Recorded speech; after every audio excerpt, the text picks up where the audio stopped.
Back in 1963, Robert Menzies was Prime Minister and Stevie Wonder had an early hit at number 1. And the Wallabies defeated South Africa in their own stronghold at Ellis Park in Johannesburg. The match is over and the Wallabies have won by 11 points to 9 to record one of the best wins in Australian rugby history. A feat that wouldn't be repeated for 6 decades until this weekend. Oh my goodness, this is just too good. This is ecstasy for Wallabies fans. I've seen some good days and obviously not so good days because that's the nature of high performance sport, but this was particularly special. Wallabies coach Joe Schmidt was able to breathe a rare sigh of relief as it became apparent his team would pull off the win.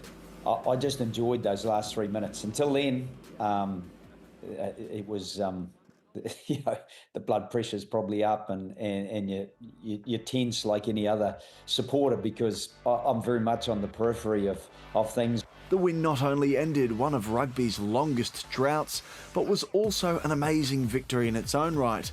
The injury-ravaged Wallabies were 22 points behind before staging a spectacular second-half comeback. I mean, I can't remember a better Wallaby win over the last, however old I am, 50-odd years. You know, it's just an incredible win. And he's there, Phil Kearns! Phil Kearns won 2 World Cups with the Wallabies in the 1990s. He's on the way, Phil Kearns! He says watching this win was extraordinary. After 15 minutes, I thought, I've got to go back to bed. Seriously, we're going to lose this by 100. The next generation have well and truly arrived, and the Wallabies are back. So it was an amazing victory to sit there and watch and see the way the guys toughed it out despite broken jaws and done knees and all sorts of stuff. It was courageous at the very least. The former Wallaby captain believes the unlikely victory could be a major boost for rugby, which competes with 3 other football codes across the country.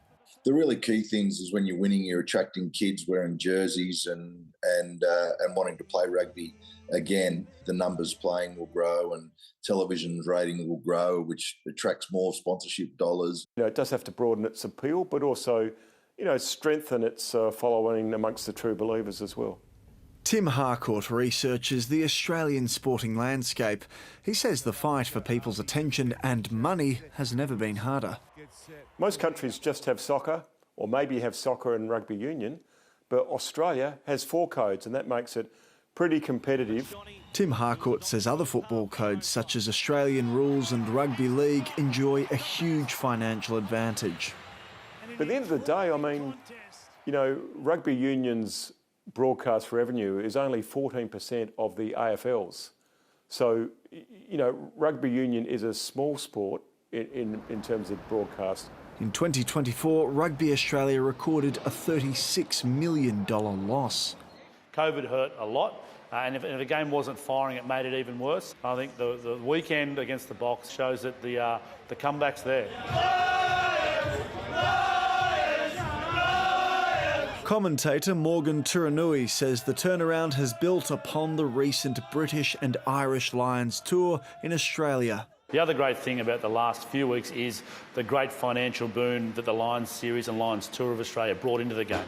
The historic win in South Africa comes at the start of a crucial decade for the sport, with men's and women's World Cup tournaments to be staged in Australia in 2027 and 2029. Are obviously vital years because we want to get that home support, and we know we have to earn that every time we go out to play. Now, we want to build that expectation because that's what's going to bring support in 2027 to Rugby World Cup, which is going to be huge for Australia and for the Wallabies.